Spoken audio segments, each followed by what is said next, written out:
Welcome to The Explainer. Today, we're going to decode a really powerful tool for getting clarity in a world that's just, well, it's overloaded with information. We're talking about the document that shapes huge decisions in business, in law, and honestly, it all comes down to a basic human need for a trusted guide. We're talking about the professional opinion. Look, we've all been there, right? You're standing at a crossroads, the stakes are super high, and the path forward is anything but clear. Maybe you're an entrepreneur wondering if your big idea is even legal, or a leader looking at a massive financial risk, or maybe you're just trying to figure out a really complex contract. That feeling of uncertainty, it can be absolutely paralyzing. So, here's our game plan for breaking this all down. First, we're going to tackle the core problem these opinions actually solve. Then, we'll get into what they are and what they're not. We'll dissect the structure piece by piece. After that, we'll talk about how to spot a great one, and finally, we'll cover the common traps to look out for. Let's dive in. All right, first up, the problem and a solution. At its heart, the problem is simple. It's that need for clarity, for confidence when the stakes are really high. And the solution? That's the professional opinion. It's like a bridge that gets you from that feeling of uncertainty all the way over to assurance. So why would you even need one of these things? Well, the reasons are pretty varied, but they all boil down to one thing: getting an expert's take before you make a big move. It can be part of your due diligence in a huge transaction, or maybe you need to understand the full legal consequences of something. Sometimes it even acts as a shield to prove you acted in good faith. It's all about clarity. Okay, so what is a professional opinion, really? This is a key question, because understanding what it is, and just as important, what it isn't, is everything. So at its core, it's an expert's reasoned professional judgment. Think of it like this. It's their best analysis of how they think the highest court would rule on a very specific question given a very specific set of facts. But here's the kicker. It is not a prediction of the future. It's not a guarantee of a certain outcome. And this quote just hits the nail on the head. It's not a guarantee, it's more like an architect's blueprint, right? It's a carefully constructed plan based on established laws and principles, not some fuzzy prediction from a crystal ball.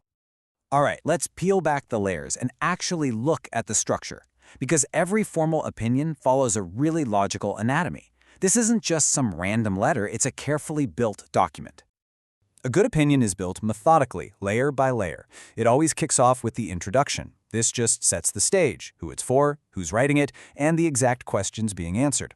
Okay, next up, and listen, this part is absolutely critical, are the facts and assumptions. This is the foundation for the entire thing. If these facts are off, even by a little, the whole conclusion is built on shaky ground. Then we get to the real engine room, the analysis. This is where the expert rolls up their sleeves and applies all the relevant laws and precedents to those specific facts. They're really showing their work here, connecting all the dots for you. So after all that heavy lifting, you get the conclusion. This is the direct expression of the opinion, and it's usually framed as clear, direct answers to the questions you asked in the first place. And finally, any good opinion has qualifications and disclaimers. You can think of this as the essential fine print. It defines the scope of the advice.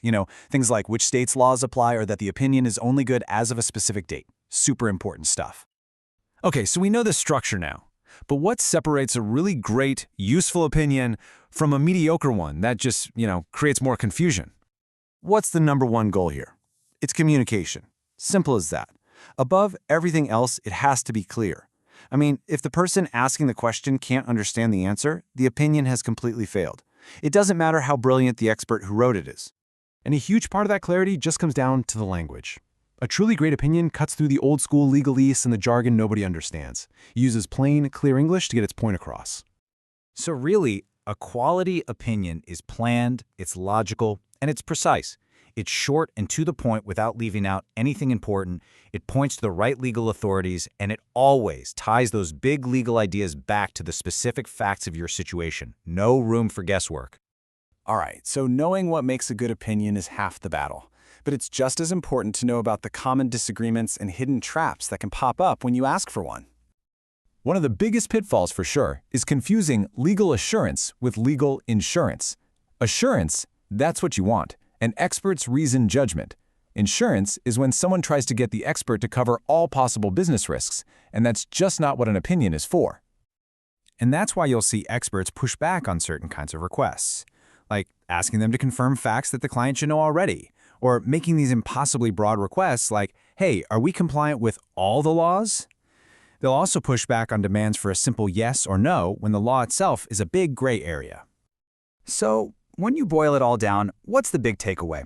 A professional opinion isn't just some dusty academic paper. It's a practical tool. It's designed to take all this complexity and distill it into something clear that empowers you to take decisive, confident action. So, a well-crafted opinion really does give you the power to move forward with confidence. And that leaves us with one final thought, something for you to chew on. In a world that is just flooded with data and information, is the greatest value now found in having that one trusted expert who can connect all the dots for you?